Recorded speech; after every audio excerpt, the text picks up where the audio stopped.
This is the Power Platform Daily Brief for Friday, July 19th, 2019. Everything you need to know about the Power Platform in 10 minutes or less. I'm Brad Kuntz. Jon Levesque, thank you so much for joining us today on the Friday Power Conversation. My pleasure. Thanks for having me.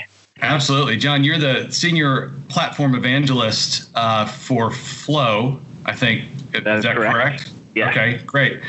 And I tell you, first and foremost, I am a big fan of your YouTube channel, and not just your Flow YouTube channel, but your personal one as well. It's pretty good. The production quality is great. It's extremely entertaining, and I think especially when you think about how boring a point-and-click computer demo can be, you put people in it, you put stories in it, and it's fantastic.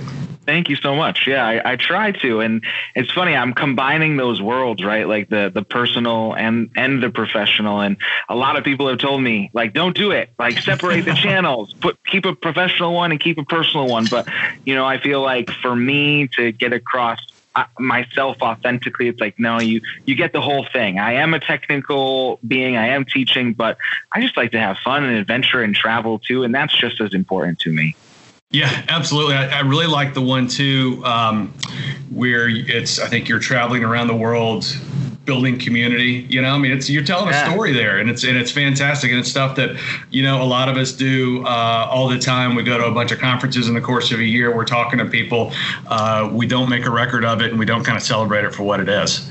Totally. Yeah, that's the Adventures in Community playlist. I'm looking to add a few more to that this year, actually. Awesome. Love it. Yeah. Thank you. Love it. Well, this is the Friday Power Conversation. We try to pack as much in as we can here. Okay. A couple things we want to talk about. First of all, let's talk about the latest wave coming with Microsoft Flow. There's a lot of exciting pieces to that. AI Builder, the Visio Designer, approval improvements. In your mind, what are customers going to be most excited about in this latest wave?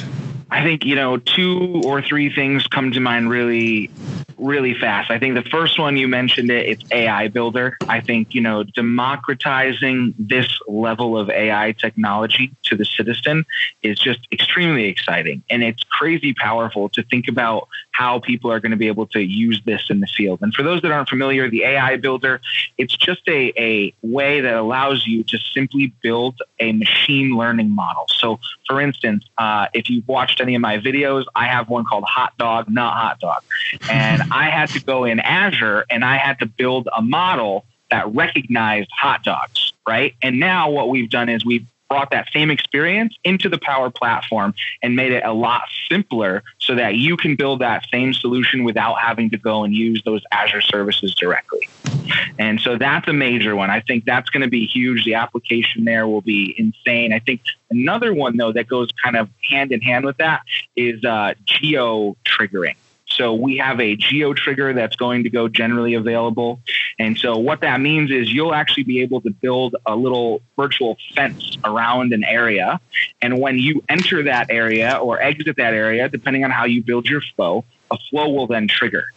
And so for us, we've already started imagining, what's possible for like a salesperson. Imagine being a salesperson and arriving on site to one of your customers, and suddenly you just get an email digest with everything, all your latest opportunities and leads from your CRM system, all of the latest social media about that company, from that company, the latest news items, and it just gets dropped into this email so that when you walk in, you have an instant playbook to just go at it.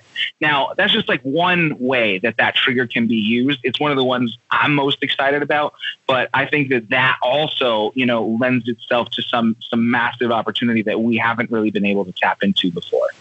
Well, it's funny you say that. I think I have 2 customers right now where we need that today. Yeah, right? Exactly. That's going to be huge. Yep. And so I'll drop a little plug. Stay tuned to my YouTube channel. I have a video coming out about that in like a month from now. Great. So just short little plug there. And then the last thing I think is immersive BPFs, business process flows. Now, right now, to build business process flows, it's kind of a laborious way to do things. It takes some time. It takes some thinking. You have to go and build entities and a model-driven app, and there's all these parts that plug into that. Whereas the new experience, you'll actually be able to just go right into Flow and start crafting your business process without doing any of that pre-work.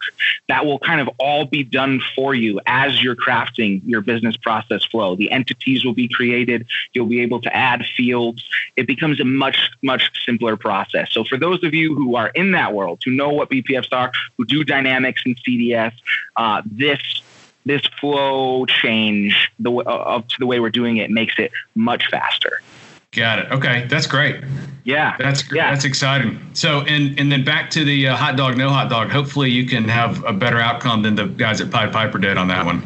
Yeah. Well, I mean, it only took me like an hour to build it, and no one paid me millions for it. I love it. So you talk a lot in your role as an evangelist about adoption and user adoption, and what are the blockers to adoption, and how do we remove those of the things on the roadmap or some of the features that have come out recently within Flow. What do you think are the ones that are the best at moving those blockers to adoption? Yeah, I think we recently redid how we trigger flows. Well, I should say how you build flows. So it used to be that you could just jump into the editor and you would just pick a trigger. And we assumed that you understood what that meant and what actions had triggers and what didn't, and how to get around those things. And that was a very bad assumption. And so what we've done now is we've actually, when you go to create your flow, we ask you how you would like to trigger that flow. We give you those steps to make sure that you're thinking about that. And what this does too is it makes it so that when you are building your flow, you don't run into one of those dead ends where, let's say you have it in your head, I want to build a flow with Excel. And you go to Flow and you try and do that. And it asks you, what trigger do you want to use? And you type in Excel and you find Excel doesn't have any triggers. Well, then what? If you don't know about the platform, you don't know that you have to use a button or a schedule or some other way to trigger this, and you're just stopped. So we really tried to kill off that cliff right there by introducing that new way of building flows and asking you how you'd like to trigger it. That's a major one. The next one, I think, is also the flow checker. And so this one has seen some evolution. We've had a few different versions of it. The latest one is very handy because as you're building flows, you oftentimes might misspell something in an expression, or you might forget to fill in a field. And previously, you could just save that flow, and it would just save a broken flow for you. And you wouldn't know because the system would just let you do it, assuming you knew what you were doing. Well, now the flow checker actually goes through each step of the flow, and it knows how expressions are supposed to be made. And it knows that a to field requires an @ symbol for a proper email address. And it's becoming more intelligent so that it can guide you through that journey. And so now when you go to save your flow, the flow checker pops up. And if there's an error in your flow, you'll see a nice little blue button that you can click. And now when you click it, it'll actually take you right to the error spot in the flow so you can fix it. So you don't have to go through the guessing and error correction. That's great. Yeah. I can totally see how that's going to be great for adoption. Totally. Well, Jon, thank you so much for joining us on the Friday Power Conversation today. Thank you so much for having me. It was a blast.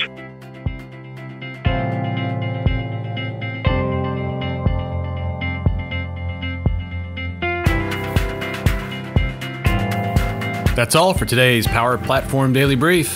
Power on.